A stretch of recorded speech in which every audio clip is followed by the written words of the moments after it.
2 décembre 1805. Moravie. Il est un peu plus de 7 heures du matin. La brume recouvre encore les plaines glacées autour d'Austerlitz. Le givre s'accroche aux herbes mortes. Les bottes enfoncent la terre dure avec un craquement sec. On distingue à peine les silhouettes sombres des colonnes russes et autrichiennes qui avancent dans le silence humide.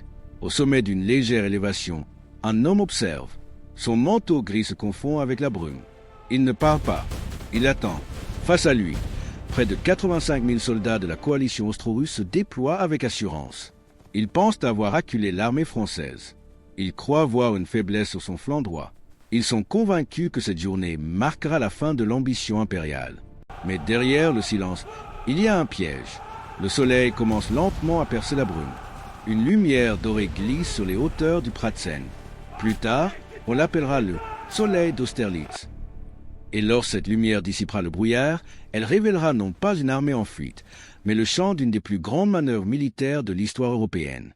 L'Europe, en 1805, est une poudrière diplomatique. Depuis 1789, la Révolution française a bouleversé l'ordre ancien. Les monarchies européennes ont vu tomber un roi, puis émerger un général devenu empereur. En mai 1804, Napoléon Bonaparte se couronne lui-même à Paris, transformant la République en empire. Ce geste n'est pas seulement symbolique. Il annonce une ambition continentale. À Londres, la Grande-Bretagne observe avec inquiétude. Depuis la rupture de la paix d'Amiens en 1803, la guerre a repris. L'île, protégée par sa flotte, finance désormais une nouvelle coalition contre la France. L'objectif est clair, contenir, puis abattre Napoléon avant que son influence ne devienne irréversible. Ainsi naît la troisième coalition. L'Autriche, humiliée par les défaites précédentes face aux armées françaises, veut restaurer son prestige. La Russie du tsar Alexander Iov-Russia, jeune souverain idéaliste et déterminé, se joint à elle. La Suède et le royaume de Naples participent également. Au centre du dispositif continental se tient l'empereur d'Autriche, Francis II, gardien d'un saint empire romain germanique déjà fragilisé. Face à eux, Napoléon prépare depuis 2 ans une invasion de l'Angleterre. Sur les côtes de la Manche, près de Boulogne, la grande armée s'est entraînée avec une discipline nouvelle. Corps d'armée autonome, mobilité rapide, artillerie concentrée. Les soldats ne sont plus de simples régiments. Ils forment une machine stratégique capable de manœuvres indépendantes et coordonnées. Puis, à l'été 1805, la situation bascule. L'Autriche mobilise plus vite que prévu. Ses troupes envahissent la Bavière, alliée de la France. Napoléon comprend immédiatement le danger. Si les armées russes rejoignent les Autrichiens, il devra affronter une masse combinée supérieure en nombre. Il agit avec une vitesse qui surprend l'Europe. En quelques semaines, la grande armée quitte les côtes de la Manche et traverse le Rhin. Plus de 200 000 hommes avancent vers le sud de l'Allemagne avec une précision méthodique. Ce mouvement n'est pas une simple marche, c'est une enveloppe stratégique. En octobre 1805, près de la ville d'Ulm, le général autrichien Karl Mack se retrouve encerclé. Napoléon ne cherche pas la bataille frontale. Il coupe les lignes de communication, ferme les routes, étouffe l'ennemi. Le 20 octobre, environ 25 000 soldats autrichiens capitulent sans combat majeur. L'Europe comprend alors que la guerre ne se déroulera pas comme prévu. Mais l'armée russe continue d'avancer depuis l'Est. Elle ne peut abandonner son allié. Le tsar Alexandre Ier veut une confrontation décisive.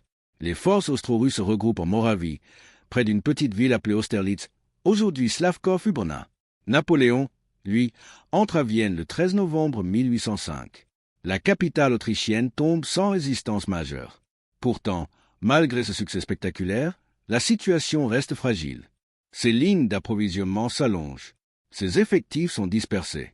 La coalition dispose encore d'une supériorité numérique potentielle. À ce moment précis, l'Europe retient son souffle. Les monarques alliés pensent que l'armée française est épuisée après des marches forcées. Ils croient que Napoléon est trop loin de ses bases. Ils imaginent qu'une bataille décisive, menée avec prudence et masse, écrasera cette force venue de l'Ouest. Napoléon, de son côté, cherche exactement cela, une bataille décisive. Mais pas n'importe laquelle. Il veut choisir le terrain. Il veut influencer la perception ennemie. Il veut transformer sa faiblesse apparente en levier stratégique. Pour cela, il commence à jouer un rôle inattendu, celui du commandant vulnérable. Ses messages diplomatiques laissent entendre qu'il souhaite négocier. Ses troupes semblent se retirer de certaines hauteurs stratégiques. Ses mouvements paraissent hésitants. Les Alliés observent. Ils analysent. Ils concluent. L'armée française semble prête à se replier. Ce jugement, formé dans l'assurance des cours impériales, va devenir l'élément central de la bataille à venir. Car à quelques kilomètres d'Austerlitz se dressent les hauteurs du Pratzen, un plateau dominant toute la plaine environnante. Militairement, c'est la clé du champ de bataille. Celui qui contrôle ces hauteurs contrôle la visibilité, l'artillerie, la manœuvre. Et pourtant, Napoléon semble les abandonner. Ce geste intrigue ses propres maréchaux. Il affaiblit volontairement son centre. Il expose son flanc droit. Il laisse croire à une erreur. Mais dans l'esprit de l'empereur, ce n'est pas une faiblesse. C'est une invitation. La coalition, convaincue de sa supériorité, prépare son plan. Elle attaquera le flanc droit français, coupera la route de Vienne et enveloppera l'armée de Napoléon. Une manœuvre classique, massive, écrasante. Il pense voir une armée en difficulté. Il ne voit pas encore le piège qui se referme lentement autour d'eux. Fin novembre 1805. Les armées alliées se concentrent en Moravie. Les Russes du général Mikhaïl Koutouzov ont effectué une retraite prudente depuis l'Autriche, évitant l'encerclement après la catastrophe d'Ulm. Koutouzov est un vétéran expérimenté. Il comprend la dangerosité de Napoléon. Il préfère gagner du temps, attendre des renforts, épuiser l'ennemi par la distance. Mais la guerre ne se décide pas uniquement sur le terrain. Elle se décide aussi dans les salons, autour des cartes étalées sous les lustres impériaux. Le tsar Alexandre Ier est présent avec son armée. Il est jeune, ambitieux, animé par une volonté presque personnelle de vaincre l'empereur français. À ses côtés, l'empereur François II veut laver l'humiliation d'Ulm et de la perte de Vienne. La présence des deux souverains transforme l'état-major en théâtre politique. Les décisions ne sont plus seulement militaires. Elles deviennent symboliques. Koutouzov recommande la prudence. Il observe que les forces françaises sont encore redoutables malgré leur infériorité numérique apparente. Il sait que Napoléon excelle dans la bataille décisive. Mais son avis est progressivement marginalisé. Les jeunes officiers russes, influencés par l'enthousiasme du tsar, souhaitent attaquer. Ils interprètent les mouvements français comme des signes de faiblesse. Les rapports de reconnaissance semblent confirmer que le flanc droit de Napoléon, au sud, près des villages de Telnitz et Sokolnitz, est mince et vulnérable. Napoléon entretient cette impression. Il laisse volontairement ce flanc exposé. Il ordonne des retraits visibles. Il réduit l'occupation des hauteurs du Pratzen, pourtant position centrale dominante. De loin, à travers la brume et les longues vues, l'armée française paraît étirée, incertaine. Le 28 novembre, une rencontre diplomatique a lieu. Napoléon envoie des émissaires proposant une négociation. Le message est subtil, la France serait prête à discuter. Ce geste est interprété comme un aveu d'inquiétude. Pour les Alliés, le tableau devient clair. Napoléon est loin de ses bases. Ses troupes ont marché pendant des semaines. Il craint l'encerclement. Il cherche à éviter une bataille majeure. C'est exactement ce qu'il veut qu'il pense. Sur le terrain, l'armée française compte environ 73 000 hommes disponibles pour l'engagement immédiat. Face à eux, la coalition aligne entre 85 000 et 90 000 soldats. La supériorité numérique semble évidente. L'artillerie alliée est également puissante. Mais la différence ne réside pas uniquement dans les chiffres. La grande armée est organisée en corps autonomes, chacun capable de manœuvrer et de se soutenir mutuellement. Les maréchaux Soult, Lannes, Murat ont déjà démontré leur efficacité lors des campagnes précédentes. La coordination est rapide, centralisée autour d'un seul esprit stratégique. En face, le commandement allié est fragmenté. Les décisions doivent composer avec 2 empereurs, plusieurs généraux et des rivalités d'influence. Le plan adopté prévoit une attaque massive sur le flanc droit français, menée en plusieurs colonnes successives.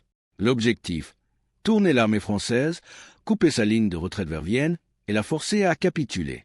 Pour exécuter cette manœuvre, les Alliés doivent affaiblir leur centre. Ils retirent une partie importante de leurs troupes des hauteurs du Pratzen pour renforcer l'aile gauche offensive. C'est le point critique. Le 1er décembre au soir, les 2 armées sont en position. Les feux de bivouac illuminent la plaine. Le froid est vif. Les soldats russes et autrichiens, convaincus de leur avantage, se préparent à l'assaut du lendemain. Beaucoup pensent que la bataille sera décisive et rapide. Dans le camp français, Napoléon inspecte les lignes. Il s'adresse à ses hommes dans une proclamation célèbre, rappelant leur victoire passée et promettant que cette bataille mettra fin à la campagne. Il observe attentivement les mouvements alliés. Il sait qu'ils vont attaquer son flanc droit. Il sait qu'ils vont descendre des hauteurs du Pratzen. Et il attend le moment exact où le centre ennemi sera suffisamment dégarni. Ce plan repose sur une synchronisation parfaite. Si les Alliés attaquent trop tôt ou trop tard, l'équilibre peut basculer. Si le flanc droit français cède avant que l'assaut central ne soit lancé, la manœuvre s'effondre. Tout dépend de quelques heures. Dans la nuit du 1er au 2 décembre 1805, un brouillard épais descend sur la plaine d'Austerlitz. La visibilité est réduite. Les sons sont étouffés. Les colonnes alliées commencent à se mettre en marche avant l'aube, convaincues d'exécuter un plan solide et supérieur. Elles ignorent que chaque pas vers le sud affaiblit le cœur même de leur dispositif. Napoléon, installé près du village de Zuran, observe dans le silence. Il a volontairement cédé l'initiative apparente à ses adversaires. Mais au lever du soleil, lorsque la brume se dissipera, il frappera là où ils ne l'attendent plus. Au-delà des cartes et des mouvements de troupes, Austerlitz est une bataille d'esprit. Premier angle, le génie opératif de Napoléon. Depuis la campagne d'Italie en 1796, Napoléon Bonaparte a démontré une capacité rare, transformer une infériorité numérique en supériorité locale. À Austerlitz, il applique un principe central de l'art de la guerre, concentrer la force au point décisif. Son plan repose sur une idée simple mais risquée, attirer l'ennemi vers son flanc droit volontairement affaibli, puis frapper violemment le centre lorsqu'il sera exposé. Cette manœuvre exige une lecture précise du psychisme adverse. Elle suppose que les Alliés agiront avec assurance. Elle suppose aussi que ses propres troupes tiendront sous pression. Napoléon ne cherche pas l'équilibre. Il cherche la rupture. Il observe les hauteurs du Pratzen comme un point de bascule. Tant qu'elles sont occupées par les Alliés, elles constituent une menace. Mais si elles sont temporairement abandonnées pour alimenter l'offensive sur son flanc droit, elles deviennent une faille. Il ne s'agit pas d'improvisation. Des témoignages ultérieurs confirment qu'il avait anticipé ce mouvement. Dans ses mémoires dictées à Sainte-Hélène, il affirmera que la bataille d'Austerlitz fut la plus belle de toutes. Cette affirmation n'est pas seulement vanité. Elle reflète la précision avec laquelle le plan a été exécuté. Deuxième angle, l'erreur stratégique de la coalition. En face, l'armée austro-russe ne manque ni de courage ni de ressources. Elle possède même un avantage numérique. Mais son plan est fondé sur une hypothèse fragile, que Napoléon est affaibli et cherche à se replier. Le tsar Alexander Iov-Russie incarne cette confiance. Jeune, déterminé, il souhaite une victoire éclatante qui consolidera son prestige. L'empereur d'Autriche, Francis II, espère rétablir l'équilibre européen. Ensemble, ils forment une présence politique imposante, mais cette présence pèse sur le commandement militaire. Le général Kutuzov, plus prudent, comprend que Napoléon ne laisse rien au hasard. Il recommande d'éviter une bataille décisive immédiate. Mais son avis est marginalisé. Les jeunes officiers russes, influencés par l'enthousiasme impérial, favorisent l'offensive. Le plan allié prévoit une attaque en colonnes successives contre le flanc droit français, près des villages de Telnitz et Sokolnitz. Pour renforcer cette manœuvre, il déplace des unités depuis le centre, depuis les hauteurs du Pratzen. Cette décision est capitale. Elle repose sur la conviction que le centre français est trop faible pour exploiter une ouverture. Elle suppose que l'initiative appartient entièrement à la coalition. En réalité, chaque colonne qui descend des hauteurs allège le cœur du dispositif allié. Troisième angle, l'expérience humaine des soldats. Dans les rangs russes et autrichiens, l'atmosphère du 2 décembre au matin est marquée par la confiance. Les effectifs sont supérieurs. Les officiers expliquent que l'armée française est en difficulté.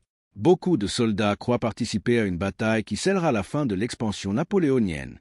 Du côté français, la perception est différente. Les troupes ont marché sur des centaines de kilomètres depuis la Manche. Elles ont traversé l'Allemagne, encerclé Ulm, occupé Vienne.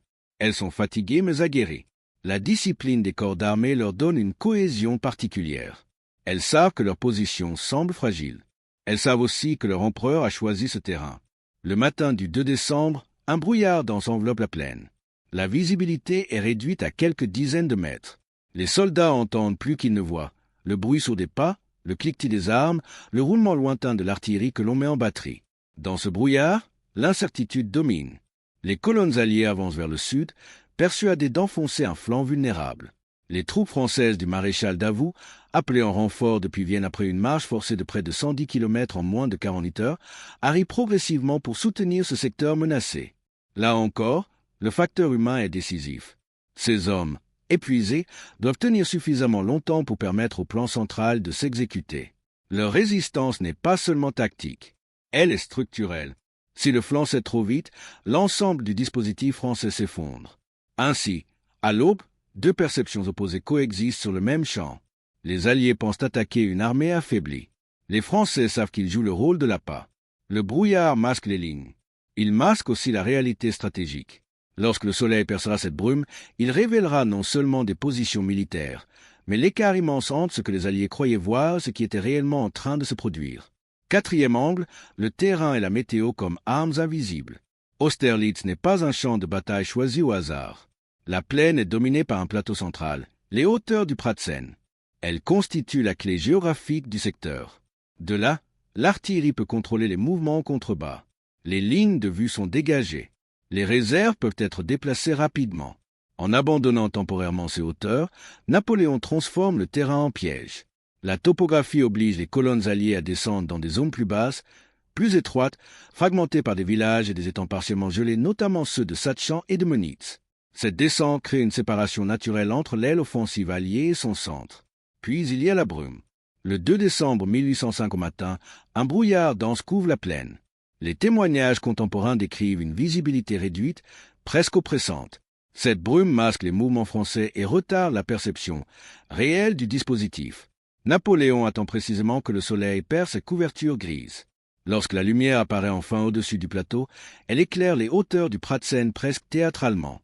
Plus tard, les vétérans parleront du « soleil d'Austerlitz ».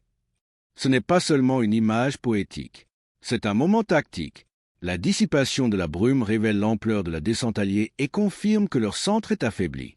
La nature devient alors un allié stratégique. Cinquième angle, la psychologie et le moral. La coalition entre en bataille avec l'assurance du nombre et le prestige des monarchies. La présence physique du tsar Alexander Iov-Russia et de l'empereur Francis II renforce la dimension symbolique de l'affrontement. Les soldats savent que leur souverain observe. L'enjeu dépasse le simple terrain. Il s'agit d'arrêter l'ascension d'un empereur révolutionnaire. Mais cette présence a un revers. Elle rigidifie la prise de décision. Elle transforme chaque hésitation en débat. Elle rend plus difficile l'adaptation rapide aux imprévus.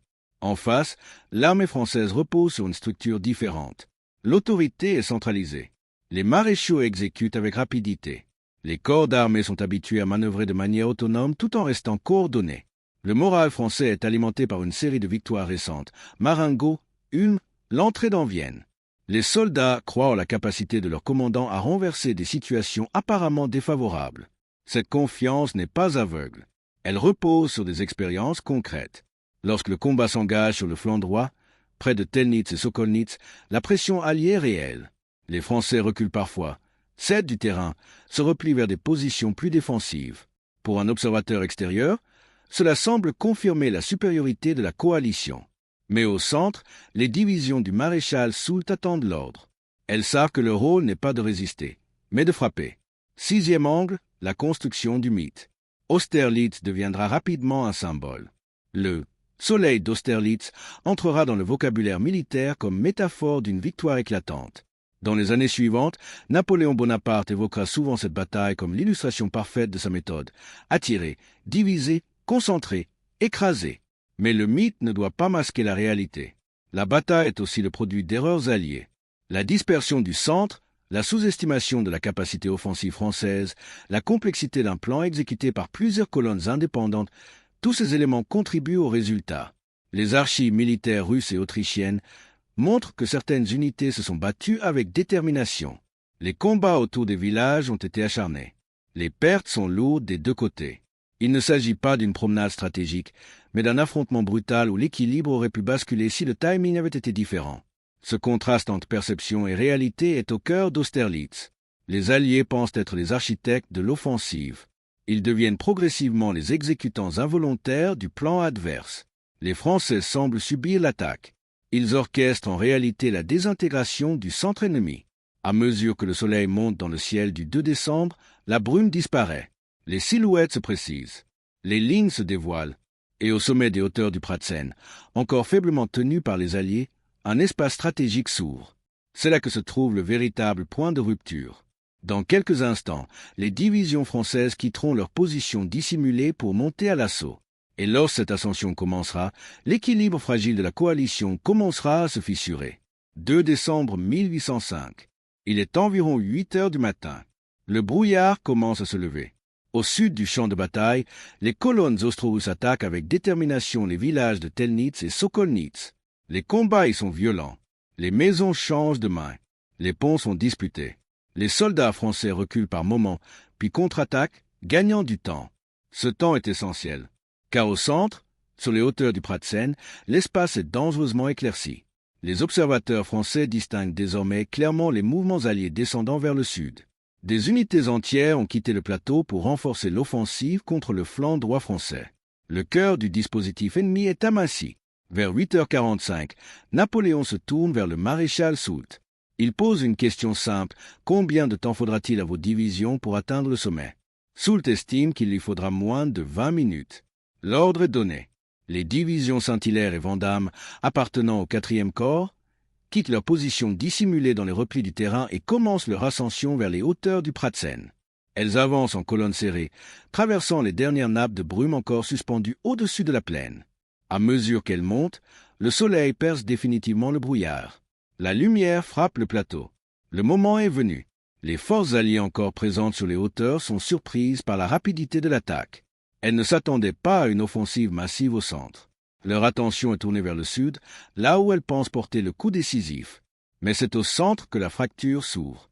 Les combats sur le plateau sont immédiats et intenses. Les unités russes tentent de se reformer. L'artillerie est repositionnée en urgence. Les lignes se heurtent à courte distance. La neige et la terre gelée sont piétinées par des milliers de bottes. L'effet de surprise joue pleinement. La division Saint-Hilaire progresse méthodiquement, poussant les défenseurs vers l'est. Vandamme engage ses hommes avec la même énergie. La coordination française, facilitée par une chaîne de commandement claire, permet une pression continue. Vers 9h30, une partie significative des hauteurs du Pratzen est aux mains des Français. Ce succès est plus qu'une conquête de terrain. Il coupe littéralement l'armée alliée en deux. À gauche, les colonnes austro-russes engagées contre le flanc droit français continuent d'attaquer, sans percevoir immédiatement l'ampleur du danger au centre. À droite, les unités russes tentent de soutenir la ligne brisée. Mais la cohésion se fragmente. Le plan allié reposait sur une offensive coordonnée, chaque colonne soutenant l'autre. Désormais, ces colonnes sont isolées par une masse française solidement installée sur le plateau. Napoléon exploite immédiatement cette rupture. Il engage la garde impériale en réserve stratégique. Les divisions de Bernadotte et la cavalerie de Murat sont prêtes à soutenir l'effort. L'objectif n'est plus seulement de prendre les hauteurs, mais de les transformer en pivots offensifs. Depuis le sommet du Pratzen, l'artillerie française peut désormais dominer la plaine. Les Alliés réalisent trop tard la gravité de la situation. Le tsar Alexander Iov-Russia, témoin direct des événements, comprend que le centre est en train de céder. Des tentatives de contre-attaque sont ordonnées. La garde russe est engagée pour reprendre les hauteurs. Les affrontements deviennent plus confus, plus violents. Les unités se mélangent. Les lignes se disloquent. La coordination alliée, déjà complexe en raison du commandement partagé, devient chaotique. Les ordres circulent difficilement sur un terrain désormais coupé par les forces françaises. À ce stade, la bataille bascule. Ce qui devait être une offensive enveloppante contre le flanc droit français se transforme en lutte désespérée pour sauver le centre. Les Alliés doivent choisir, poursuivre leur attaque au sud ou tenter de colmater la brèche sur le plateau. Ce dilemme stratégique les paralyse. Napoléon, lui, ne doute plus. Il sait que le moment décisif est atteint. À environ 10 heures du matin, les forces françaises consolident leur position sur les hauteurs. Les canons sont installés. Les feux croisés commencent à frapper les colonnes alliées encore engagées dans les zones basses. La manœuvre initiale, attirer l'ennemi, l'étirer, puis frapper au centre a fonctionné. Mais la bataille n'est pas terminée. Car au sud, des dizaines de milliers de soldats austro-russes se retrouvent désormais exposés, leurs lignes de retraite menacées, leurs communications rompues. Et c'est là que l'effondrement commencera véritablement. Il est un peu plus de 10 heures du matin. Sur les hauteurs du Pratzen, désormais solidement occupées par les divisions de Soult, l'artillerie française s'installe méthodiquement. Les canons sont positionnés vers le sud et le sud-est. En contrebas, les colonnes austro-russes engagées depuis l'aube contre le flanc droit français continuent leur progression, sans encore mesurer l'ampleur du désastre qui se prépare derrière elles. Puis les premiers tirs plongent la plaine dans une nouvelle réalité. Les obus français s'abattent sur des formations déjà étirées par l'offensive. Les routes sont étroites, les villages encombrés. Les colonnes alliées, disposées pour attaquer, ne sont pas organisées pour se défendre face à un feu descendant depuis les hauteurs. La rupture devient visible. Les unités russes et autrichiennes tentent de se réorienter. Des ordres contradictoires circulent. Faut-il poursuivre l'attaque au sud, comme prévu initialement, ou remonter vers le plateau pour sauver le centre? Cette hésitation coûte un temps précieux. Napoléon exploite immédiatement la situation. La cavalerie de Murat est lancée pour accentuer la désorganisation. Les escadrons chargent les lignes fragilisées. Les formations alliées, prises entre l'artillerie et la pression latérale, commencent à céder. Ce n'est plus une bataille symétrique. C'est une fragmentation progressive. Sur le plateau, la garde impériale russe est engagée dans une tentative désespérée pour reprendre les hauteurs. L'affrontement est brutal. Les combats se font à courte distance, parfois à la baïonnette. Les témoins évoqueront plus tard une intensité rare, où chaque mètre de terrain est disputé. Mais la supériorité de position française est déterminante. En occupant le centre, Napoléon Bonaparte a littéralement sectionné l'armée alliée en 2 blocs distincts, incapables de se soutenir efficacement. À l'est, les forces russes tentent de se replier en ordre. Au sud, les colonnes engagées près de Telnitz et Sokolnitz se retrouvent isolées. Vers midi, la situation devient critique pour la coalition. Les hauteurs du Pratzen sont définitivement perdues. Les tentatives de contre-attaque échouent les unes après les autres. Le tsar Alexander Iov-Russia, présent sur le champ de bataille, assiste à la désintégration progressive de son dispositif. L'empereur Francis II voit s'effondrer l'espoir d'une victoire restauratrice. Au sud, les troupes austro-russes comprennent tardivement que leur ligne de retraite vers l'est est menacée. La retraite commence. Elle n'est d'abord qu'un repli organisé. Puis, sous la pression croissante de l'artillerie et des chars de cavalerie, elle se transforme en fuite partielle. Les unités cherchent des voies d'évacuation à travers un terrain devenu chaotique. C'est ici qu'intervient l'un des épisodes les plus célèbres de la bataille. Près des étangs de Satchan, partiellement gelés par le froid de décembre, des colonnes alliées tentent de traverser pour échapper à l'encerclement. Les canons français, positionnés sur les hauteurs, ouvrent le feu sur ces zones fragiles. Des obus frappent la glace. Les récits contemporains parlent d'hommes, de chevaux, d'artillerie sombrant dans l'eau glacée. Les historiens modernes ont nuancé l'ampleur de cet épisode, le nombre exact de victimes noyées reste débattu, mais l'effet psychologique est indéniable. La retraite prend une dimension dramatique. Le terrain lui-même semble se retourner contre les forces en fuite. Vers 14 heures, la bataille est décidée. Les pertes alliées sont lourdes, environ 25 000 hommes tués, blessés ou capturés. Les Français comptent approximativement 8 000 à 9 000 pertes.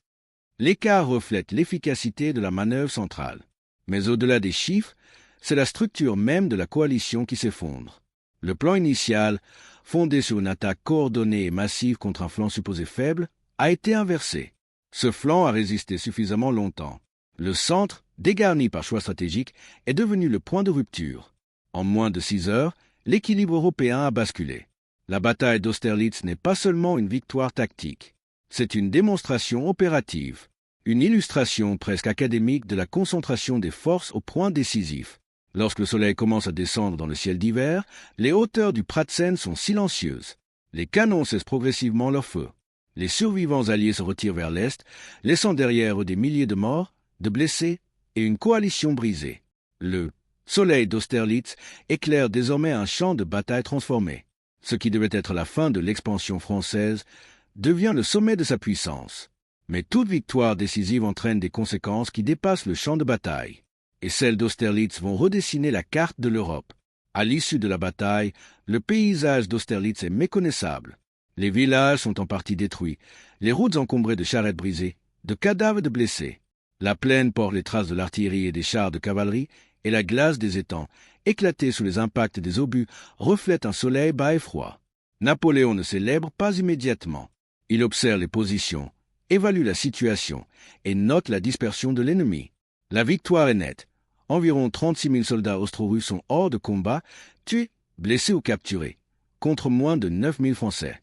Mais pour l'empereur, ce sont les conséquences stratégiques qui importent le plus. La troisième coalition est brisée. L'Autriche, humiliée, accepte rapidement la négociation. Le 26 décembre 1805, elle signe le traité de Presbourg, cédant d'importants territoires à la France et aux alliés de Napoléon. L'impact politique est immédiat. Le Saint-Empire romain et germanique, déjà fragilisé par les campagnes françaises précédentes, voit son influence s'effondrer. Les princes allemands se tournent vers Napoléon pour préserver leur survie. Dans les cours européennes, on commence à parler de l'empereur français comme du maître de l'Europe continentale. Pour la Russie, la bataille est un choc. Le tsar Alexander Iov-Russia se retire vers l'est avec des forces intactes mais moralement affectées. Les journaux et les rapports militaires russes parlent d'une désorganisation complète. L'armée n'a pas seulement perdu du terrain, elle a perdu la cohésion qui lui permettait de coordonner de grandes offensives. Les soldats français, de leur côté, éprouvent un mélange de fierté et de fatigue extrême. Ils comprennent que ce succès est autant le fruit de leur endurance que de la stratégie de Napoléon. Les maréchaux, tels que Soult et Murat, reçoivent des louanges pour leur rôle dans la manœuvre décisive sur le plateau du Pratzen. Les témoignages contemporains soulignent leur sang-froid et leur précision tactique, malgré le chaos apparent. Mais Austerlitz n'est pas qu'une victoire militaire. C'est une leçon sur l'illusion de la supériorité numérique et sur l'importance de la coordination et de la psychologie dans la guerre. Les Alliés avaient l'avantage matériel et numérique, mais leur incapacité à anticiper les intentions françaises, combinée à la complexité de leur commandement, les a rendus vulnérables. Le champ de bataille devient alors un symbole. La supériorité technique, la discipline et l'intelligence stratégique peuvent renverser des forces supérieures. Les observateurs militaires européens étudieront la bataille pendant des décennies, analysant chaque mouvement de colonne, chaque position de canon, chaque décision de Napoléon comme un modèle de manœuvre décisive. En politique, la France sort renforcée. Les succès à Austerlitz assurent à Napoléon une autorité incontestée sur l'Europe centrale. Les monarchies voisines se replient, réévaluant leurs alliances et leur capacité à contester l'Empire. L'héritage de la bataille dépasse le terrain militaire. Il transforme la géopolitique du continent. Après la défaite écrasante à Austerlitz, les répercussions sur le plan stratégique et psychologique sont profondes. L'armée alliée, malgré sa taille et sa puissance, est durablement ébranlée. Les généraux russes et autrichiens réalisent que la guerre ne se gagne pas seulement par le nombre, mais par la maîtrise de l'espace, du temps et de l'initiative. Les rapports de campagne de Kutuzov décrivent une armée en désarroi, des troupes épuisées et un moral ébranlé, tandis que le tsar Alexander Iov-Russia exprime sa frustration et sa surprise face à l'efficacité de la manœuvre française. Napoléon, quant à lui, capitalise immédiatement sur la victoire. La domination française sur l'Europe centrale devient incontestable. Le traité de Presbourg assure la paix temporaire avec l'Autriche et redistribue des territoires stratégiques à ses alliés ou satellites. Le Saint-Empire romain germanique s'effondre progressivement, accélérant la dissolution de structures politiques et militaires millénaires. Les observateurs contemporains voient dans cette victoire un exemple de la puissance combinée de stratégie, timing et psychologie militaire. L'impact militaire direct est également considérable. Les doctrines de bataille commencent à évoluer en Europe. Austerlitz devient un exemple d'emploi efficace de corps autonomes, de concentration de force au point décisif et de manipulation du terrain. Les futurs commandants européens étudieront la disposition des troupes françaises, la synchronisation des attaques et la manière dont Napoléon a utilisé le brouillard et le terrain pour maximiser l'effet de surprise. Sur le plan humain, les pertes alliées sont un traumatisme. Les survivants racontent la désorganisation, la confusion et l'angoisse face à une manœuvre qu'ils ne comprenaient pas. Les pertes françaises, bien que moindres, laissent des traces dans les villages et sur les routes de retraite. Les blessures, la fatigue et le froid hivernal sont autant de témoins silencieux de l'intensité de la bataille. Pourtant, pour les Français, le sentiment de triomphe renforce la cohésion et la confiance en leur commandant, consolidant la mythologie personnelle de Napoléon. L'effet symbolique est également majeur. Le soleil d'Austerlitz devient plus qu'une expression poétique. Il incarne la victoire de la discipline, de la stratégie et de l'intelligence sur la simple supériorité numérique. Dans les années suivantes, la bataille sera étudiée dans les académies militaires, inscrite dans les mémoires et célébrée dans les arts et les récits historiques comme l'exemple parfait d'une victoire décisive grâce à la planification et à l'audace. Politiquement, Austerlitz renforce la position de Napoléon sur le continent et dissuade temporairement ses adversaires de s'engager directement contre la France. L'Angleterre, seule puissance capable de rivaliser sur mer, reste une menace indirecte mais ne peut contester le continent. La bataille redéfinit les rapports de force et crée une période de domination française qui influencera la diplomatie européenne pendant une décennie. Enfin, Austerlitz illustre une vérité universelle sur la guerre. Le résultat dépend rarement d'un seul facteur. La combinaison de terrain, météo, psychologie, discipline, coordination et leadership détermine le sort des armées. Le génie stratégique de Napoléon réside dans sa capacité à orchestrer tous ces éléments simultanément, à transformer une position apparemment faible en un levier de victoire et à exploiter les faiblesses de l'adversaire avec une précision presque scientifique. À ce moment, l'Europe comprend qu'un commandant peut changer le cours de l'histoire avec une seule bataille. Les leçons d'Austerlitz deviendront un standard d'étude pour les générations futures, un modèle de tactique et de stratégie où chaque détail, de la position d'un canon à la marge d'une colonne, peut devenir décisif. Lorsque le soleil de décembre déclina sur les plaines d'Austerlitz, il éclaira plus qu'un champ de bataille. Il révéla la nature même de la guerre et du génie militaire. Le plateau du Pratzen, désormais silencieux, symbolisait la puissance d'une idée stratégique parfaitement exécutée. Chaque soldat français, chaque canon, chaque manœuvre minutieusement coordonnée avait participé à un équilibre fragile entre audace et discipline, entre apparence et réalité. Austerlitz n'est pas seulement la victoire d'une armée sur une autre. C'est la victoire de la perception maîtrisée sur la présomption ennemie, de la concentration sur la dispersion, de l'intelligence sur la force brute. La coalition austro-russe, pourtant plus nombreuse, s'est effondrée non pas par manque de courage, mais par méprise et par la complexité de ses propres ambitions. Ce contraste révèle une vérité intemporelle. La supériorité ne réside pas dans le nombre ou la puissance matérielle, mais dans la compréhension du terrain, du temps et de l'esprit humain. Le « soleil d'Austerlitz », qui perça la brume ce matin-là, devient un symbole récurrent dans l'histoire. La lumière qui éclaire la stratégie, mais aussi celle qui révèle les illusions et expose les erreurs. Il évoque la capacité de transformer une apparente faiblesse en levier décisif, de faire d'une situation critique un moment de triomphe.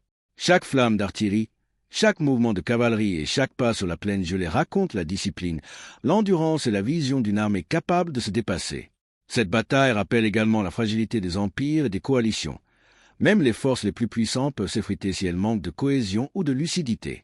Elle nous montre que l'histoire n'est pas simplement écrite par les chiffres, mais par l'esprit, la stratégie et la capacité à lire ses adversaires. Enfin, Austerlitz nous enseigne que la grandeur et la liberté ne se mesurent pas seulement par la victoire militaire, mais par la maîtrise de soi, l'ingéniosité et la persévérance. La lumière qui brilla sur le Pratzen ce matin-là éclaire encore aujourd'hui la compréhension de la guerre et du génie humain, rappelant que dans chaque défi, la combinaison de clairvoyance et d'audace peut changer le cours de l'histoire.